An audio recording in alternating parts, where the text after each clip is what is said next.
নমস্কাৰ আপোনালোকৰ বাবে লৈ আহিছো ৰাতিপুৱাৰ কেইটামান অতিকৈ গুৰুত্বপূৰ্ণ খবৰ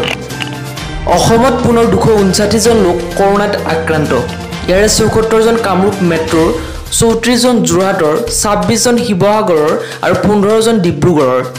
এতিয়ালৈকে ৰাজ্যত এই ভাইৰাছত আক্ৰান্ত লোকৰ সংখ্যা 5,97,968 জনলৈ পাইছে বৃদ্ধি ইফালে দেওবাৰৰ দিনটোত ৰাজ্যত সুস্থ হয় 259 জন লোক আনহাতে উক্ত দিনটোত অসমত কৰোনাত আক্ৰান্ত 7 জন লোকৰ মৃত্যু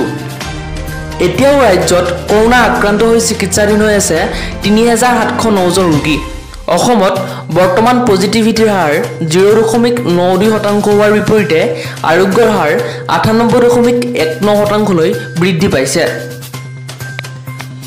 বিটিএডি সমাজ কল্যাণ বিভাগৰ কাৰ্যবাহী সদস্যৰ গাড়ীত আক্ৰমণৰ ঘটনা বৰপেটাৰ খাটালপাত সংঘটিত হৈছে এই আক্ৰমণ ইএম গৌতম দাসৰ গাড়ীত ক্ষতিসাধন কৰে দুৰ্বৃত্তই গৌতম দাসৰ হৈতে যোৱা কেইবাজনো বিজেপি নেতাকো আক্ৰমণ কৰা হয় এজন শিক্ষকৰ নেতৃত্বতে এই আক্ৰমণ সংঘটিত হোৱাৰ অভিযোগ উত্থাপিত হৈছে জনৈক দাস উপাধিৰ শিক্ষকজনৰ বিৰুদ্ধে আক্ৰমণৰ অভিযোগ উঠিছে খাটালপাৰা গাঁৱৰ ৰাইজৰ হৈতে সভা অনুষ্ঠিত কৰিবলৈ গৈছিল ইএম গৰাকী সভা চলি থকাৰ সময়তে আক্ৰমণ কৰাৰ অভিযোগ ঘটনাস্থলীত আৰক্ষী উপস্থিত হৈ পৰিস্থিতি নিয়ন্ত্ৰণ কৰে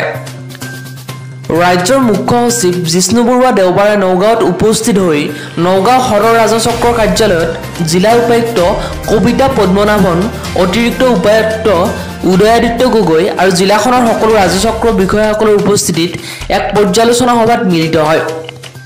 এই সভাত মিছন বসুন্ধৰা প্ৰজেক্টৰ কামৰ অগ্ৰগতিৰ ওপৰত আলোচনা কৰা হয়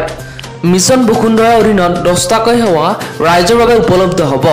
য'ত অনলাইন ভূমি ৰেকৰ্ড ভূমি স্থানান্তৰ আৰু অন্যান্য ভূমি সেৱা অন্তৰ্ভুক্ত থাকিব